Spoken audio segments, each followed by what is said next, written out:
Top 5 things to make your house sell for over asking. Coming right up.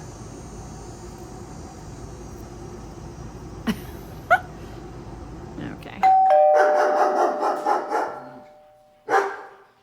Hey everybody, Stacey Hester here, your favorite realtor in all of Southern Oklahoma. And I've got 5 things that I noticed these homes all had in common that made them sell over asking. I have a bug that's, I don't know what's going on. If you see a tiny bug, anyway, I think it's gone. In the last 30 days, I did a little bit of a deep dive on this. So 7 of the 35 homes that we had sold last month actually sold for over asking. And I thought there would be a very obvious trend of what would make these houses sell for over asking. Like they were all in the same price point, or it was all the same style of home. But that absolutely was not true. So before we get into what they were, let's talk about what they weren't, because this was all very surprising to me. So when I did this deep dive, I did just look at the Ardmore area specifically at what was possibly a trend in Ardmore to make these homes sell for more than asking, because frankly, our market is cooling a little bit these days.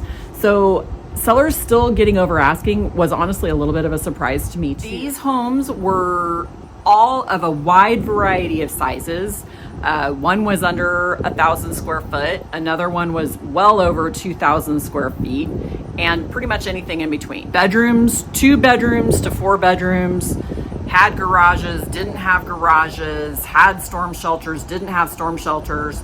So really, as far as the actual house went, there weren't a lot of commonalities between all of them. It did not matter whether you were in Plainview School District or Ardmore School District. Probably my biggest surprise, because I thought there would be some kind of a hot price point. Didn't matter. The homes were all priced anywhere from $95,000 on up. What I definitely noticed in every single one of these listings though was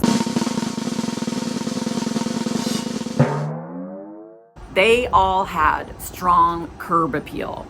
Looking at the pictures, every one of the homes looked super cute in the front photo, and it looked very inviting to you. I've said this before in some of my seller videos, how important curb appeal was, but again, just going through the photos for these 7 homes, it was really obvious. All of them had done something a little bit to the outside to at least make it look very clean and very presentable and very welcoming.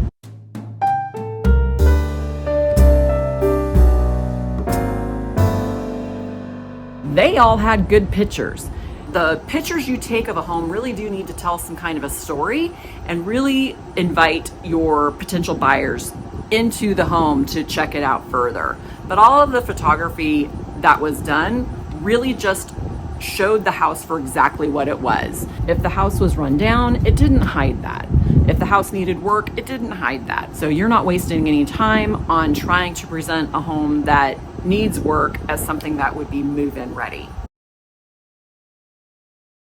Third thing, this is a biggie to me anyways, but the homes all looked incredibly clean. In the pictures, if it was occupied, everything was put away. There was no clutter.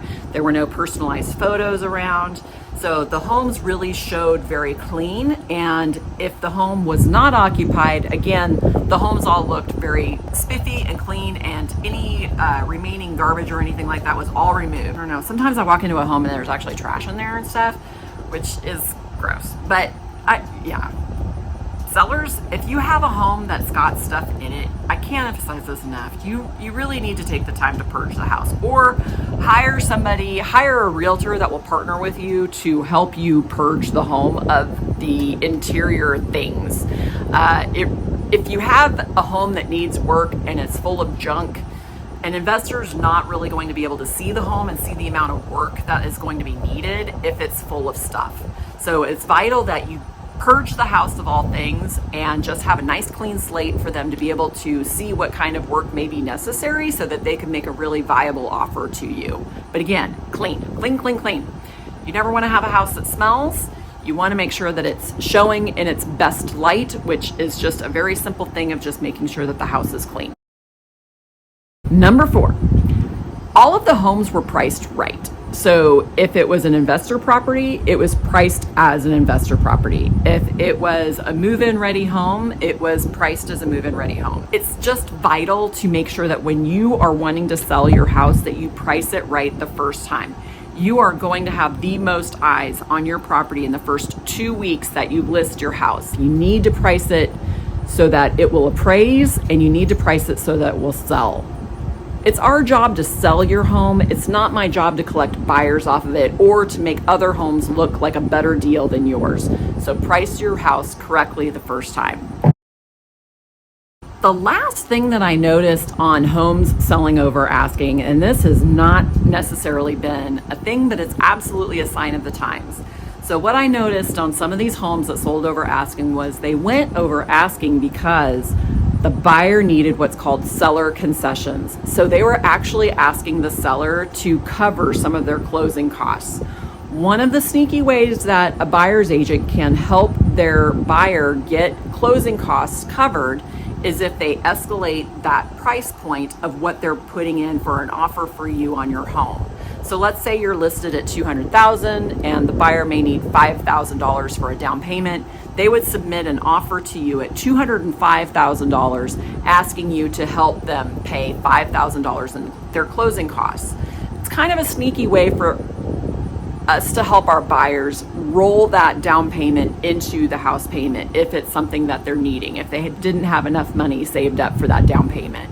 The key to all of that, of course, though, is that they were all represented by realtors and they had somebody working with them to help navigate those waters. Things can get pretty complicated on that front when you're starting to do a little more creative things with a contract, which unfortunately we're in a market that's kind of making these things a little bit more necessary now. If you do have a house to sell, I do have a seller playlist out there for you. It is how to sell a house in Oklahoma. And I have videos going over a lot of different topics, basically taking you through step by step of what it takes to sell a home here in the state of Oklahoma. Every state is different. Every state has different terminology, and Oklahoma's one of 2 states that are a little bit special with abstracts. That's all I've got for you guys today. Until the next time, you guys. Bye.